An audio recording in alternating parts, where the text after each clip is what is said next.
আমি এত বছর নির্বাচন করি ১৯৯১ সাল থেকে এ পর্যন্ত বিএনপি সমর্থকরা কোনো অপোজিট প্রার্থীর উপরে কখনো হামলা করে নাই, কোনো রেকর্ড নাই।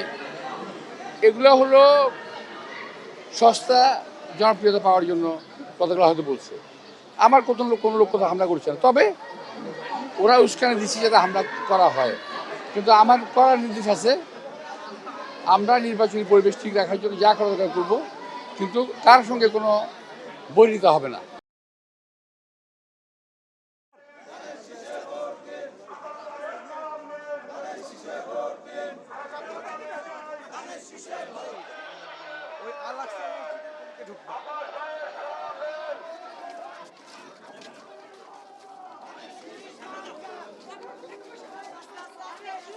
সিম্প্যাথি নেওয়ার জন্য এই ধরনের কাজ তারা করছেন এবং তিনি আরেকটি বড় অভিযোগ করেছেন যে ভোটাধিকার প্রয়োগ করতে পারেন সেই বিষয়টি তিনি বলেছেন এবং তিনি চান যে তার